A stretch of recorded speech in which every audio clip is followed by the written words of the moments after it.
Hebreos capítulo 9, versículo 23. Les voy a dar un minuto para que lo encuentren. Aquellos que no leen la Biblia regularmente, se les hace un poco más difícil, pero si tú estás familiarizado con las Escrituras, Hebreos está ahí entre medio de todo ese montón de cartas chiquititas. Ahí lo vas a encontrar. Un saludo para todos los que nos miran en YouTube. ¿Cuántos le quieren dar un aplauso a los que nos ven a través de Facebook, YouTube y todas las redes sociales? Bienvenido, esperamos que esta palabra te bendiga y puedas quedarte los próximos 45 minutos. Dedícale un poco de tiempo a tu vida espiritual para que la palabra de Dios vaya transformando tu vida y para que esto pueda ser de bendición para ti. Hebreos 9, quiero hablarte en esta mañana de lo que significa el sacrificio de Cristo para nosotros. Estamos en nuestra gran serie Mi vida en Cristo.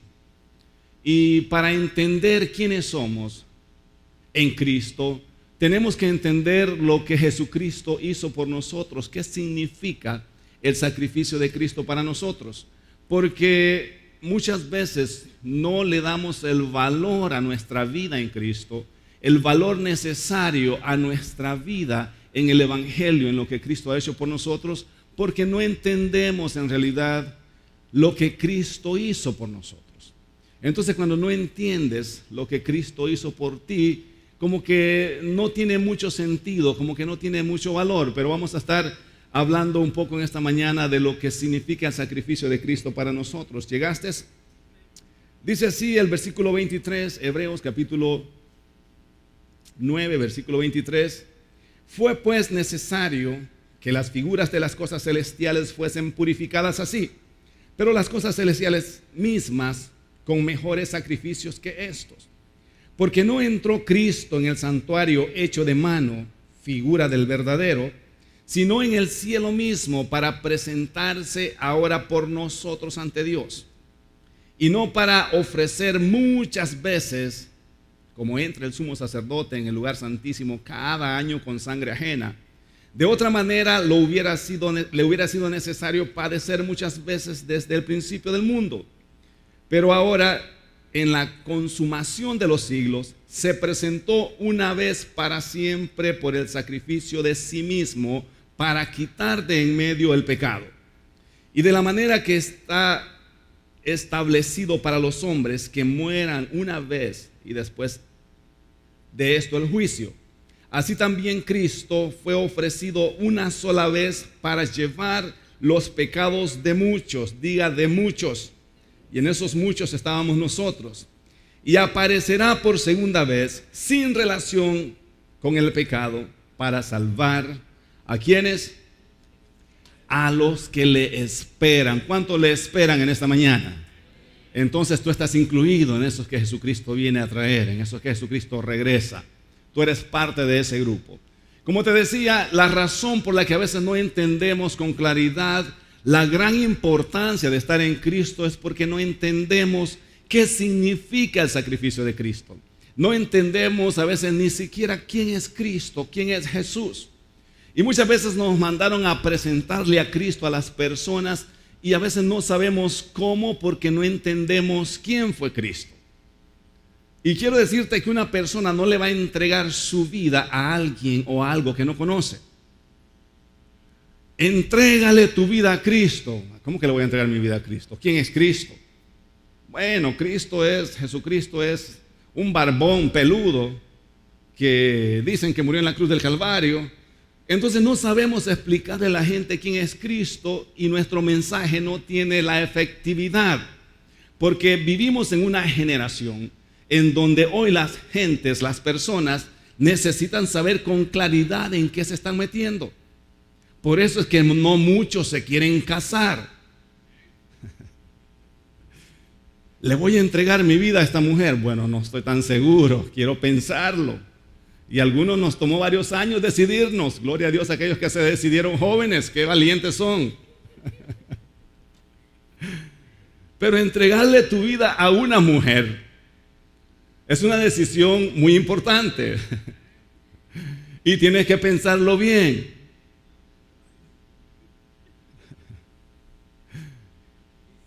Once you go black, you don't go back, ¿no? Algo así, ¿verdad? Una vez que te casas no te puedes regresar.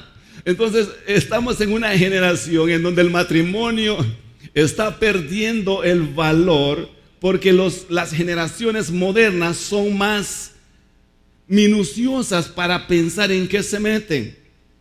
O sea, si voy a entrar en un negocio, tengo que saber bien de qué se trata este negocio.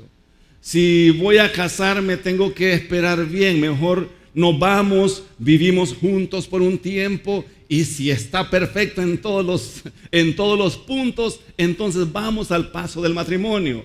Antes la gente era más confiada. Antes le decías, recibe a Cristo, y la gente decía, amén, lo recibo. Solo le decías que Cristo te iba a salvar del infierno, y eso era suficiente para que la gente aceptara a Cristo. Solo le decías que si no estabas con Cristo te iba a llevar el diablo, y la gente se asustaba y aceptaba a Cristo. Ahora a los muchachos como que les gusta el diablo.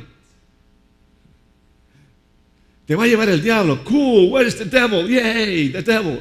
Porque estamos en una generación en donde todo esto se ha desarrollado de una forma en donde para presentarle a Cristo a alguien tienes que saber explicarle bien y el beneficio que esta persona va a recibir cuando entrega su vida a Cristo. Ya a la gente no le impresionan los beneficios futuros de Cristo. Te vas a ir al cielo, y en el cielo vas a tener una mansión, vas a caminar en calles de oro. Y entonces antes la gente decía, wow, sí, qué lindo va a ser. En nuestros tiempos eso ya no impresiona a las personas.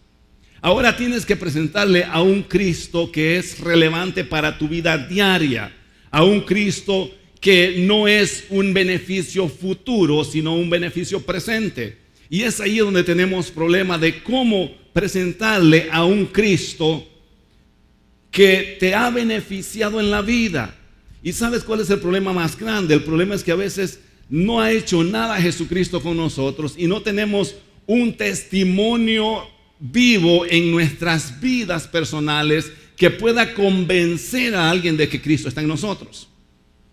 Estoy hablando a nivel mundial en los cristianos, no estoy hablando a nivel local. Yo sé que en cada uno de ustedes Cristo ha hecho grandes cosas y que sus vidas no son iguales desde el momento que llegaron a este ministerio y desde el momento que Cristo impactó sus vidas.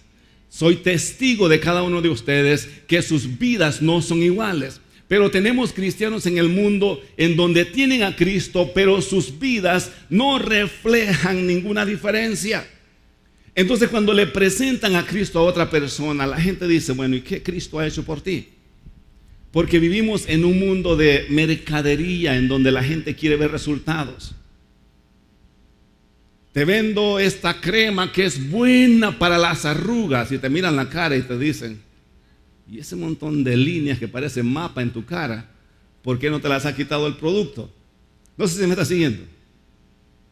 Estas pastillitas lo van a poner delgado, y te miran, bueno, ¿y por qué las pastillas no han funcionado en usted? Entonces vivimos en una sociedad en donde el producto que vendemos tiene que ser reflejado por nosotros mismos. Nadie te va a comprar un producto que no haya hecho nada en tu vida personal. Y muchas veces queremos presentar a Cristo así. Te presento a un Cristo que da felicidad, pero tú tienes una cara de... ¿No te has fijado que a veces la gente repartiendo tratados? Get off my face, get off my face. Con una cara como que están repartiendo invitaciones a un funeral. Y tú lees el tratado, Cristo es la felicidad, y miras al que te lo dio. Como que no concuerda lo que está repartiendo con su expresión física. Entonces eso es lo que el mundo ha visto en el mundo cristiano a través de los tiempos. Pero nosotros vamos a aprender no a presentar a un Cristo de una forma verbal, sino de una forma práctica con nuestras vidas. ¿Estamos acá?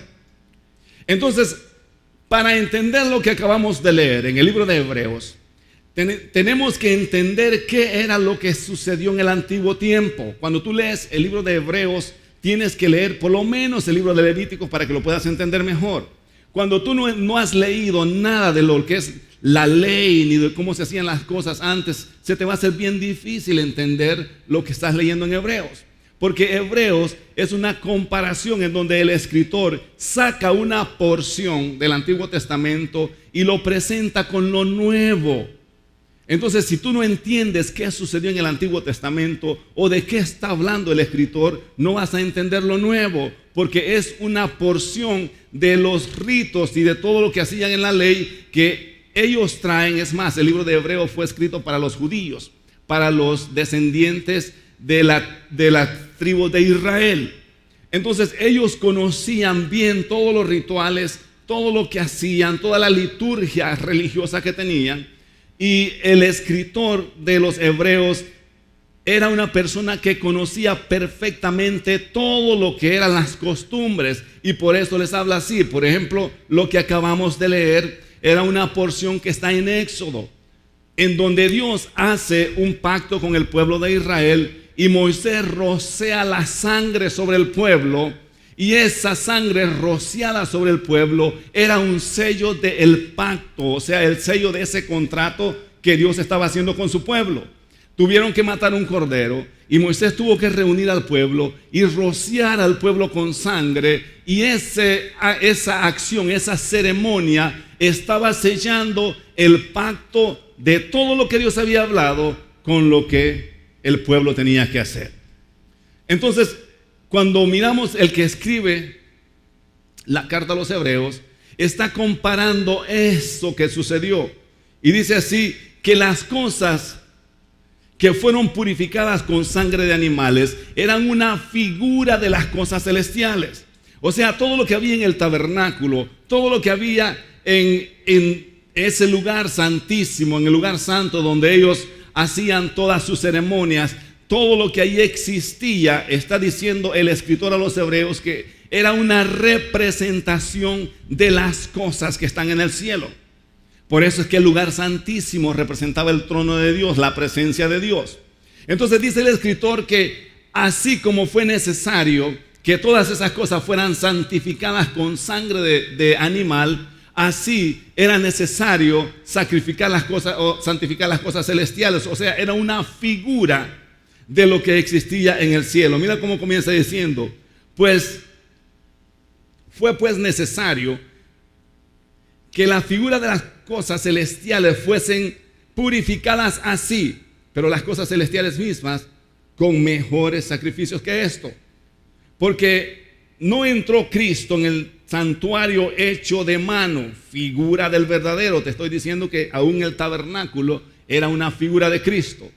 ¿Y qué era lo que sucedía? Que una vez al año el sacerdote entraba al lugar santísimo a ofrecer sangre de cordero para el perdón de los pecados. Había una forma de cómo llevar a cabo los sacrificios para que tus pecados fuesen perdonados. Y una vez al año el sumo sacerdote entraba y hacía un sacrificio que era el que cubría a todo el pueblo, a toda la nación, aquellos que habían pecado voluntariamente y aquellos que habían pecado de una forma inocente, o sea que no se dieron cuenta que pecaron. Pero en ese sacrificio anual, en el famoso Yom Kippur, ahí eran reconciliados todos delante de Dios a través del sumo sacerdote. ¿Están siguiendo la lectura? Eso lo entiendes mejor cuando lees el libro de Levíticos y puedes entender toda la forma de los sacrificios que se llevaban a cabo. Te estoy dando un resumen de cómo se hacían las cosas en aquel tiempo. Entonces el escritor de los Hebreos está comparando esa acción con lo que Cristo hizo. Entonces dice que el sumo sacerdote llegaba y entraba al lugar santísimo, y por eso es que se ponía ese chaleco, el pectoral, en donde tenía 12 piedras que representaban las 12 tribus de Israel. Quiero decirte que en ese chaleco no estaban ni los griegos, ni los salvadoreños, ni los mexicanos, ni los centroamericanos. En ese chaleco no estábamos nosotros, porque cada piedra representaba una tribu de Israel. El sacerdote entraba al lugar santísimo a representar una nación en específica, y a un lado tenía la piedra de Tumín y la de Urín y Tumín. Uno representaba la palabra y la otra la revelación, y eso era la forma que él se presentaba. Entonces tú y yo no teníamos nada que ver en esta liturgia. Tú y yo no teníamos nada que ver en estos sacrificios. Esto era algo exclusivo de la nación de Israel. Los 10 mandamientos y todo lo que incluye la ley de Moisés no tenía nada que ver ni contigo ni conmigo. ¿Están entendiendo eso? Quiero que eso quede claro en nosotros. Por eso era necesario que Cristo apareciera, porque cuando Cristo aparece, anula los sacrificios. Y ahora dice el escritor de Hebreos que Cristo mismo no entró en el santuario o en el tabernáculo hecho de mano, sino que se presentó delante de Dios. Y no solamente fue a presentar al pueblo de Israel, ahora Jesucristo viene y presenta al mundo entero delante de Dios. ¿Cuánto le da un aplauso al Señor? ¿Alguien está entendiendo lo que se leyó? Oh, esto es poderoso. Porque no entró Cristo en el santuario hecho de mano, figura del verdadero, sino en el cielo mismo para presentarse ahora ¿por quién? Ahora por nosotros. Dile al que tienes al lado, ahora sí, ahí sí estoy yo. En el pecho del sumo sacerdote no estabas tú. Ahí no había una piedra del Salvador, ni una piedra de México. Ahí estaban unas piedras de las tribus nomás. Estábamos fritos. Gloria a Dios por Cristo. Porque no entró en el tabernáculo que Moisés hizo, sino que entró en el cielo para presentarnos. Se presentó a sí mismo ahora por nosotros, y no para ofrecer muchas veces, así como entraba el sumo sacerdote que todos los años tenía que hacer lo mismo. De otra manera, dice el 26, le hubiese sido necesario estar muriendo todos los años a Cristo. Si el sacrificio hubiese sido igual, estamos entendiendo el pasaje. De otra manera, le hubiese sido necesario padecer muchas veces desde el principio del mundo. Pero ahora, en la consumación de los siglos, se presentó una vez para siempre por el sacrificio de sí mismo para quitar de en medio de él el pecado. Oh, qué bueno es el Señor. Dale un aplauso a Dios. Eso era lo que te estorbaba para llegar a la presencia de Dios. El pecado era como una barrera que te dividía con Dios. Por eso es que el pueblo de Israel no podía acercarse al lugar santísimo, porque era un pueblo pecador. Era necesario que el sumo sacerdote se purificara él mismo. Y es más, cuando él no estaba puro, él mismo moría ante la presencia de Dios. Porque el lugar santísimo representaba la misma presencia de Dios. Y nadie con pecado podía acercarse ahí. Nadie. Entonces había que pasar por un proceso de purificación de una forma física, simbólica, para presentarse ante Dios. Y luego él, como el santo de la nación, representar a una nación completa. En su pecho estaba todo el pueblo de Israel. Y cuando Dios miraba eso, decía: ok, te santificaste, te purificaste, rociaste sangre en lo que es en la lugar santísimo. Ahora brotaba un humo que salía para el cielo, significando de que Dios había aceptado su sacrificio. El pueblo se reunía alrededor del tabernáculo y hacía fiesta. Oh, hacían fiesta porque decían: el Señor ha aceptado nuestro sacrificio, nos ha perdonado y ahora estamos libres de todos los pecados que cometimos. Por eso es que cuando vienes a Cristo tienes que vivir gozoso todos los días, porque Él perdonó todos tus pecados. No los cubrió por un año, simplemente los quitó. Y dice el 27, y de la manera que estaba establecido para los hombres que mueran una vez y después de esto el juicio, así también Cristo fue ofrecido una vez para llevar los pecados de muchos, y aparecerá por segunda vez sin relación con el pecado para salvar a los que le esperan. Lo que Cristo hizo por nosotros fue eso: quitar esa barrera que nos impedía acercarnos a Él. Para el pueblo de Israel, lo que Jesucristo hizo fue quitar la ley de en medio de ellos para que pudieran tener acceso directo a Cristo. Para nosotros fue algo más grande, porque nosotros ni siquiera teníamos ley, ni siquiera estábamos en la ley. Nosotros no teníamos ley. Dicen algunos, y a veces y sí tiene sentido a veces cuando lo decimos, Jesucristo quitó la ley para que nosotros vayamos, pero eso tiene que ver con el pueblo de Israel. Nosotros no estábamos incluidos en la ley. Entonces para nosotros fue algo más grande. Jesucristo abrió la brecha y nos presentó delante de Dios. No tuvimos que pasar ni por los sacrificios, ni por la ley. We bypass everything. Tuvimos paso directo. ¿Cuántos se alegran por eso? A través de Cristo, ni siquiera tuvimos que pasar por la ley como los judíos.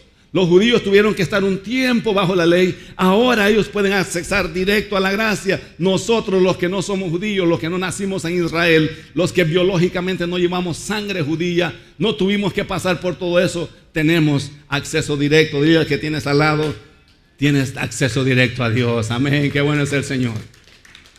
Yo quiero que leas, vamos al libro de Colosenses, a la carta que Pablo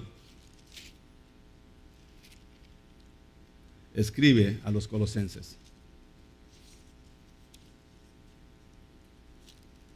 En el capítulo 2, versículo 13, Pablo escribe de esta forma: y vosotros, estando muertos en pecados y en la incircuncisión de vuestra carne, os dio vida juntamente con él, perdonándoos todos los pecados, anulando el acta de los decretos que había contra nosotros, que nos era contraria, quitándola de en medio y clavándola en la cruz. Mira lo que sucedía con el pueblo de Israel. Cuando tú estudias todo lo que tiene que ver con contratos legales, existen un montón de contratos desde el punto de vista legal, pero los más comunes son los contratos bilaterales y unilateral y bilateral. O sea, son los contratos más comunes. Te lo voy a explicar. El contrato unilateral es donde solo hay una cláusula, y te traje estos dos papelitos para que me puedas entender. Solo es una cláusula. Aquí dice lo que yo voy a hacer por mi beneficiario, ¿verdad? Quiero darle mi casa a mi hijo y yo escribo todo lo que yo quiero y los firmo. Ese es un contrato unilateral.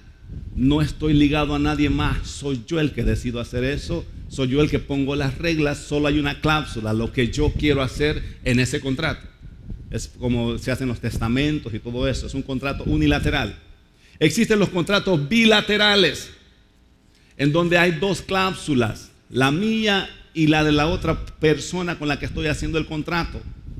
Esto es lo que yo digo, estamos de acuerdo, aquí están nuestros acuerdos, y esta cláusula es una cláusula que dice que si uno de nosotros rompe el contrato, esto va a suceder.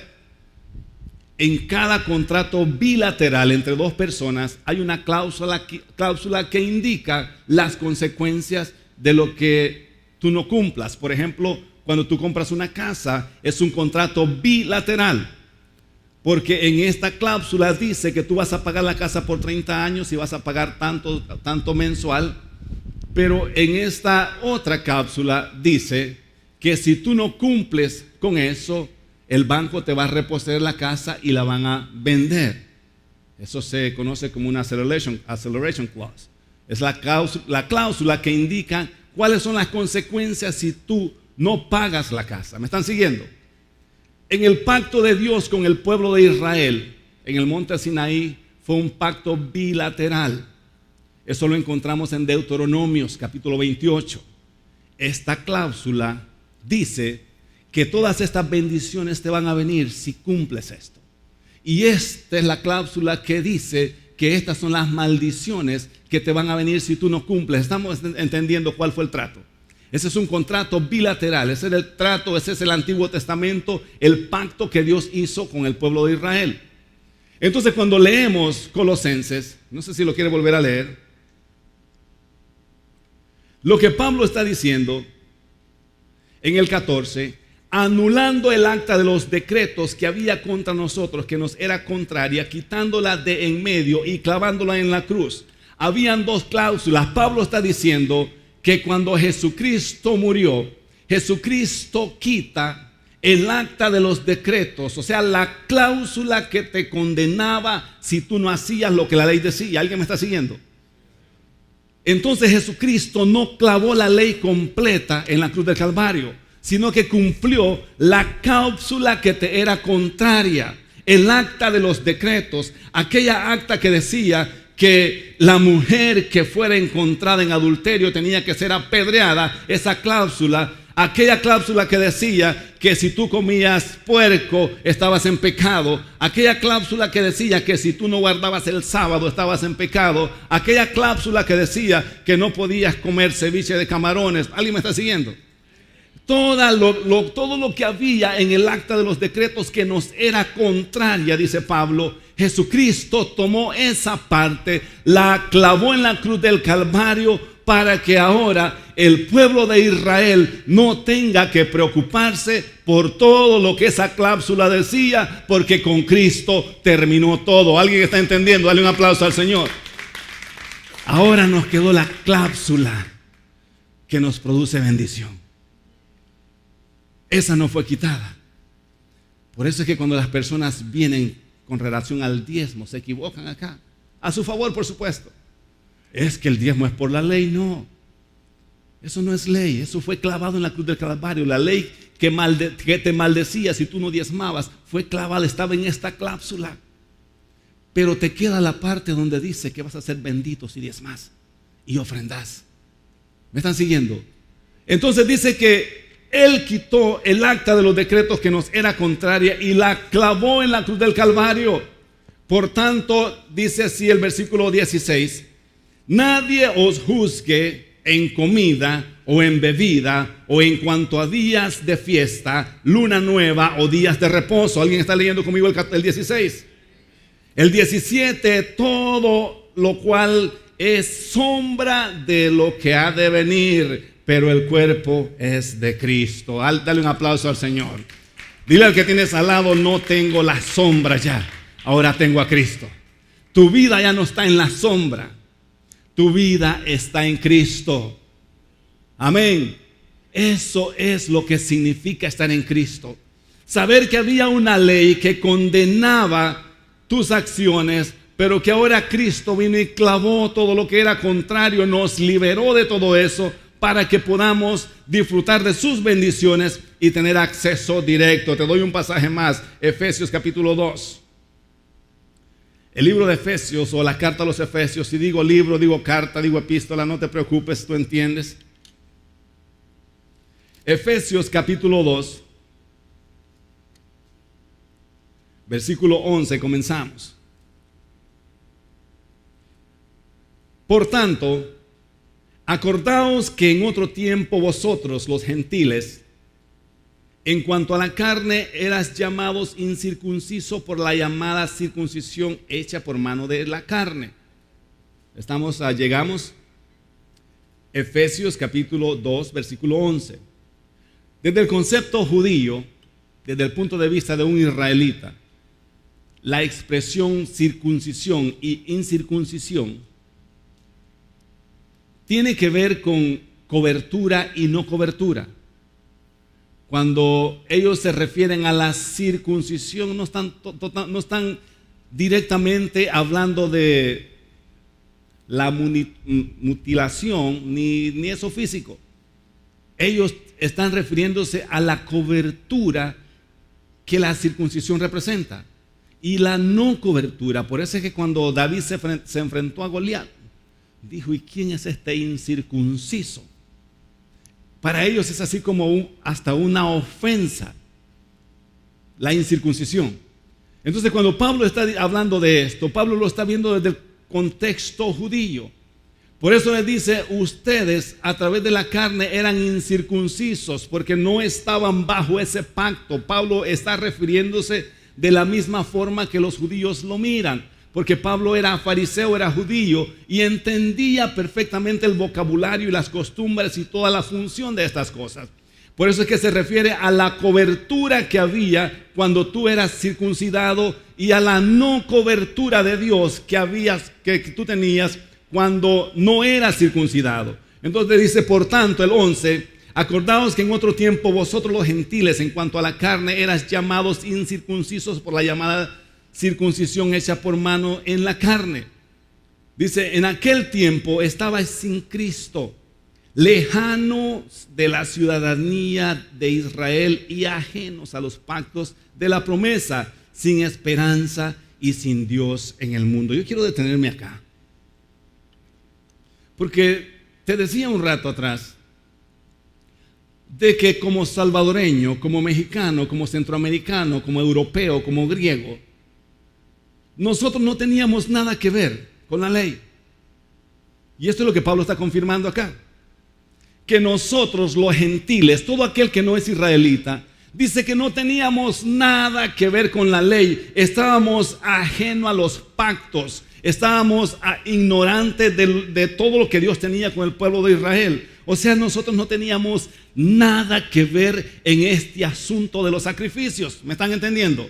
Por eso es que te dije que el sumo sacerdote no llevaba una piedrita que representara a los salvadoreños, ni llevaba otra piedrita que representara a los guatemaltecos o a los centroamericanos. No, llevaba 12 piedras exclusivamente para el pueblo de Israel.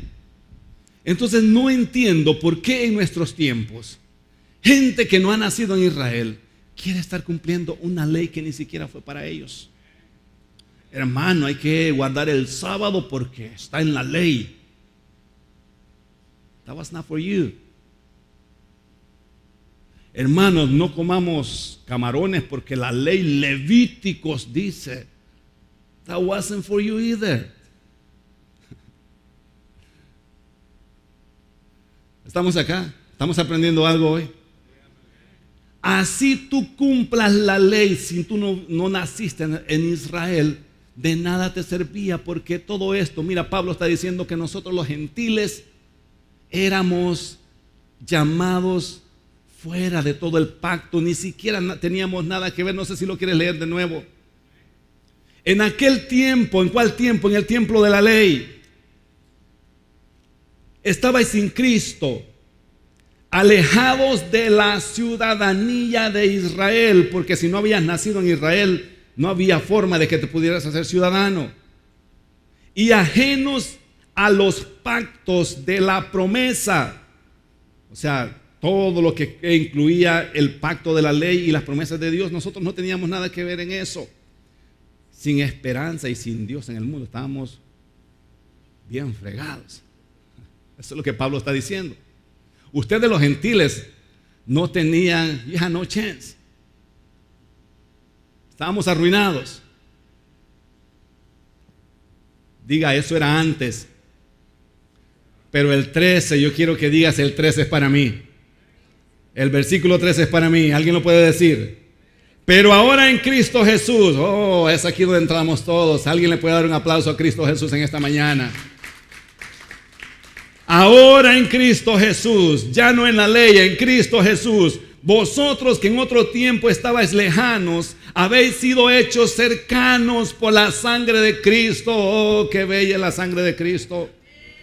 Porque Él es nuestra paz, que de ambos pueblos hizo uno solo, o sea, de los israelitas y de todos los demás que no son israelitas, hizo un solo pueblo, derribando la pared intermedia de separación.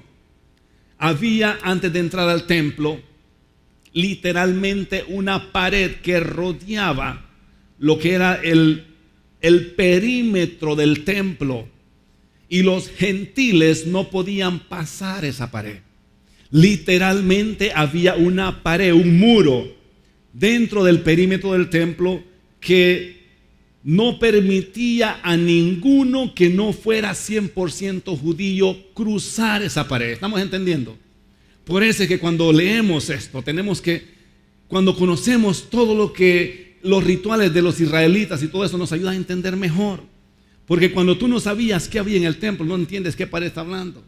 Bueno, la pared simbólica, no era una pared simbólica, era una pared real, una pared literal que rodeaba el templo, en donde los gentiles no podían pasar ahí. Pablo sabía lo que estaba hablando y dice: señores, Jesucristo derribó esa pared para que ahora los gentiles, tú sabes lo ofensivo que era para los judíos esto.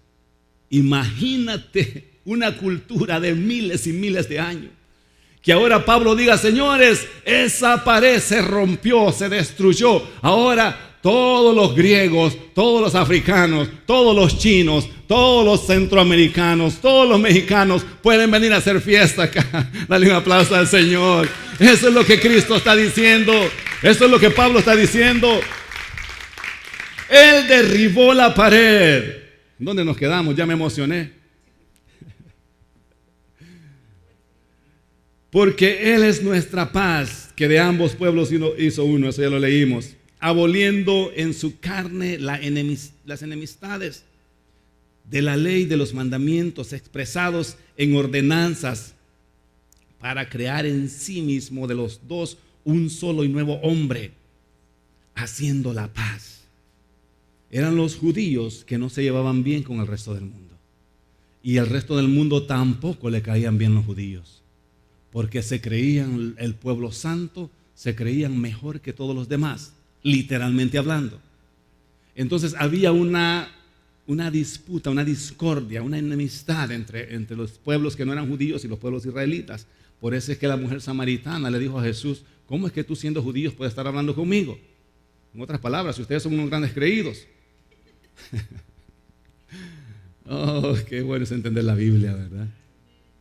Entonces Pablo está diciendo que Él derribó esa enemistad que había, que ahora nos reconcilió, que de los gentiles y de Israel ha hecho un nuevo pueblo. Qué bueno es el Señor.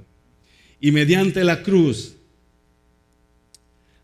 reconciliar con Dios a ambos en un solo cuerpo, matando en ella las enemistades. Y vino y anunció las buenas nuevas de paz a vosotros que estabais lejos, o sea, a nosotros que estábamos allá en Centroamérica, lejísimos de Israel, y a los que estaban cerca, al pueblo de Israel. Porque por medio de Él, los unos y los otros, tenemos entrada por un mismo espíritu. Oh, yo no sé si le quiere dar un aplauso al Señor. Que aquí ya no importa la ley. Aquí ya no importan tus propios esfuerzos. Ya no importa lo que guardes o no lo que guardes. Lo que importa es el Espíritu de Jesucristo que está en ti y está en mí. Que los gentiles son coherederos y miembros del mismo cuerpo y copartícipes de las promesas en Cristo Jesús por medio del Evangelio, del cual fuimos hechos ministros por el don de la gracia de Dios. Eso es lo que Pablo está diciendo, que ahora Cristo nos une. Ahora, cuando tú estás en Cristo, tú eres parte de una nueva ciudadanía. Por eso no entiendo a veces el racismo entre el cuerpo de Cristo. A veces no, y me molesta el racismo en el pueblo cristiano. Ay, no, aquí solo los salvadoreños nos llevamos bien, pero que venga otra gente de otro lado, no, ese país como que me caen así. ¿Te has dado cuenta que así está el cuerpo de Cristo? Menospreciando a unos porque estos son de diferentes países. Pablo está diciendo que somos un solo pueblo, que lo que nos une es el Espíritu de Cristo, de manera que si el Espíritu de Cristo está en ti, tú estás supuesto a amar a todos los de todo el mundo. Oh, por eso yo les decía a los líderes un día de estos, si a ti te cae mal alguien porque es de otro país, todavía no estás listo para ser líder. Porque nosotros, es más, ni como cristianos no podemos ser así. No podemos ver con diferencia a alguien porque es de otro país, porque Cristo nos ha unido a través de su Espíritu. Y Pablo les está dando duro a los judíos que se creían mejor que los demás. Y decir que ahora todos somos de una misma ciudadanía, para ellos era un choque cultural bastante grande.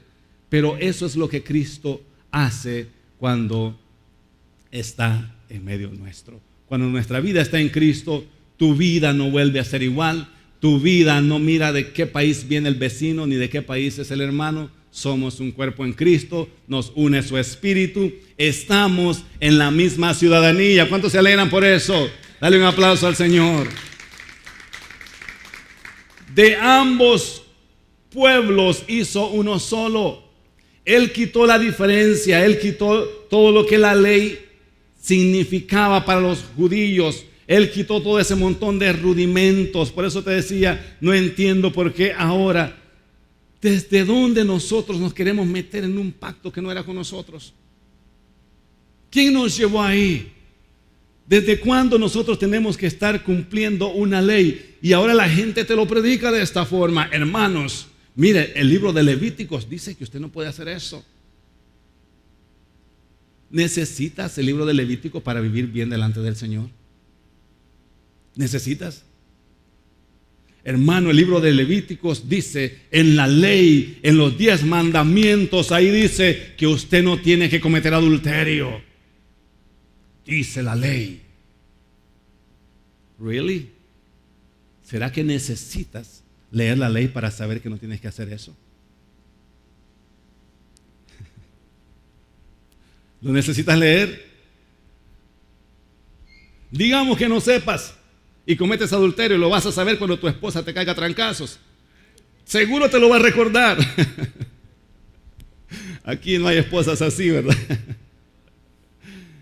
Pero vivimos en la gracia en donde ya mi vida no está regida por lo que dice el Antiguo Testamento. Ahora está regida por lo que el Espíritu Santo dice que tengo que hacer. Hay cosas que no las vas a encontrar en la ley, pero tu espíritu, el Espíritu de Dios en ti, te dice que no tienes que hacerlas. ¿Estamos acá todos? Hay que ver qué dice. Voy a ver si esto es pecado. Voy a ver qué dice la Biblia con relación a esto. No necesitas leer el Antiguo Testamento, leer los 10 mandamientos, leer lo que la ley dice. Solamente tienes que escuchar la voz del Espíritu de Cristo en ti que te dice, eso no tienes que hacerlo, así no lo encuentres en las Escrituras. ¿Alguien está entendiendo? Eso es vivir en Cristo. Eso es entender que ahora Dios nos ha rescatado, que Él ha abierto una brecha para tener acceso directo a la presencia de Dios, en donde ya no tengo que hacer ese montón de liturgias para que Dios me acepte, para que Dios esté contento conmigo, hermano. Hay que ayunar 6 días para que el Señor se esté moviendo en mi vida. El ayuno no es para eso, la oración no es para eso. El ayuno es para tener esa intimidad más cercana con Dios. Pero aunque tú no ayunes, Dios te ama, Jesucristo está contigo. Aunque tú no ores, Jesucristo está contigo. Y siempre he dicho, lo que tú haces ahora en Cristo, ya no lo haces porque hay una ley que te dice que tienes que hacerlo. Ahora lo haces porque reconoces que hay un gozo servirle al Señor. Cuando tú entiendes todo lo que Cristo hizo por ti, cuando tú entiendes todo lo que el sacrificio de Cristo representa para nuestras vidas, ahora el servirle a Cristo es un gozo, no una obligación. Cuando tú haces cosas por la ley, siempre lo estás haciendo de mala gana. Ay, es que bueno, es que dice la Biblia que tengo que servir, hay que servir porque la Biblia dice que hay que servir. Hay que diezmar porque la Biblia dice que hay que diezmar. Y cuando tú no entiendes la gracia, el servirle al Señor es una carga. Y lamentablemente tenemos gente sirviendo en el reino que ya no aguantan con la carga del evangelio. Esto de servirle al Señor, sí, es difícil, hermanos. Ay, cómo duele tener que venir los domingos a la iglesia todos los días, todos los fines de semana. Tener que levantarme el único día que tengo para dormir hasta las 12 de la noche. Descansa el lunes y duerme todo el día. Entonces, cuando vivimos bajo la ley, el servirle a Cristo se te hace sientes que llevas un mundo encima. Es una pesada carga. Pero cuando entiendes la gracia, servirle a Cristo es un deleite, es un gozo, es una alegría. Estás ya esperando el próximo fin de semana para venir ante la presencia del Señor. No vienes por obligación, no vienes porque si no el pastor te va a estar llamando. Es más, yo no hago eso. Yo no hago eso. Porque yo entiendo que la responsabilidad de buscar a Dios es de cada uno de nosotros. Hermanito, ¿por qué no vino? ¿Y sabes qué? ¿Por qué no lo hago? Porque no quiero que me mientan. Porque me molesto yo y te condenas tú. Evito esa condenación, te evito un pecado más, pues. Mire, hermano, yo iba para allá, pero mire, la llanta se me explotó y la llanta es nueva a las 4. Y cuántas mentiras los cristianos dan todos los lunes cuando el pastor les llama y les pregunta por qué no vinieron. Entonces yo no hago eso, no te voy a poner en ese aprieto. Entiendo que esta es una iglesia que ha entendido la gracia y que aquí se sirve porque servir al Señor es un gozo. Y aquí los que sirven disfrutan servir. Y si has estado sirviendo bajo una ley, pues ahora ya puedes comenzar a servir bajo la gracia. Me dan un aplauso al Señor. Eso es servirle al Señor, eso es entender el sacrificio de Cristo para nosotros. Eso es poder explicarle a Cristo a alguien. Cuando le vayas a presentar a Cristo a alguien, no le presentes ese montón de rudimentos de la ley. No te pongas a decirle, mira hermano, usted tiene que hacer esto porque Levíticos dice esto. Deja que el Espíritu Santo sea el que trabaje en la vida de todas las personas. Ponte de pie en esta mañana. Gracias te damos, Jesús, en esta mañana te damos la gloria y te damos la honra a ti. Porque tú eres digno de toda oración, de toda alabanza. Gracias por lo que hiciste por nosotros. Gracias porque entraste al cielo mismo para representarnos a nosotros. Gracias porque clavaste en la cruz del Calvario todos aquellos decretos que nos condenaban bajo la ley. Gracias porque ahora somos un solo pueblo, porque ahora has unido tanto del pueblo de Israel como de todas las naciones del mundo, has unido a un solo pueblo. A ti te damos la gloria y a ti te damos la honra porque ahora podemos disfrutar de lo que tú has hecho por nosotros.